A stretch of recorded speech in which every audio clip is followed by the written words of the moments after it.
there's this interesting trend going on in the digital space that we're trying to apply to the media space, which is, what they've coined is this sharing economy and, blah, blah, blah. But it's really this idea of taking the power of mobile and technology and applying that to the time that's available for people to go do things, whether that's give someone a ride to the airport or to the bar, or in our world, produce a story. And so as you can see, our tagline and kind of what our theme is as NewsCastic is we got this, underlying yearning as people that, stories are the things that connect us. And in particular, at the community level, it's the stories about the things that we do and the things that are around us that really, create that connection. But as I'm sure you also talk about a lot in classes, there's, three pretty dramatic problems or challenges, let's put it in a good context, to what's going on. And, one is just simply that local media in its traditional channels is pretty much being abandoned. We actually come from a cable television network that's also based here in town called Reels Channel.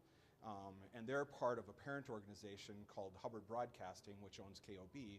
And if you spend any time talking to anyone in those traditional media spaces, everyone's crying and, oh my God, our industry's going away. And that's and it's true. The customers and the businesses are pretty much abandoning those legacy channels. So then when you kind of layer on top of that the social mobile viewer, who obviously you guys represent, or this person my slide represents, the whole method of telling a story or crafting a story changes so dramatically when you go away from a legacy channel into a social mobile channel. And so, you have to ask yourself, what does storytelling look like in that new channel? And then you've got what it sounded like was also being referred to, which is, where does the money come from?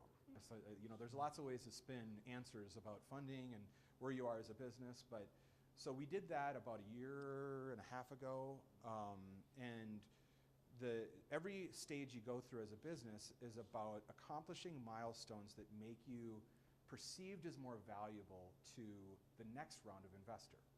So if you go into an accelerator, their $20,000, $30,000, $40,000 that they invest puts a valuation on your business based on their willingness to pay that much into your business.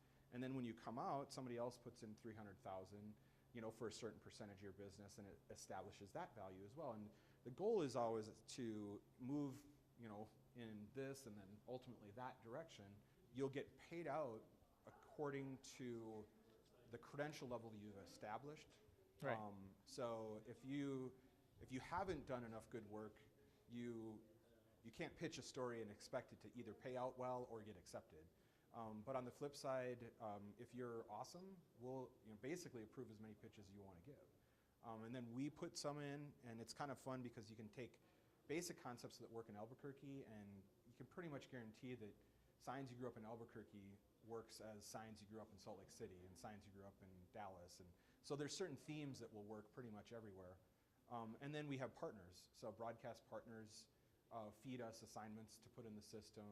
Nonprofit organizations that are partners feed us assignments to put in the system. And then local companies feed us assignments to put in the system. So those are the mix of ways assignments get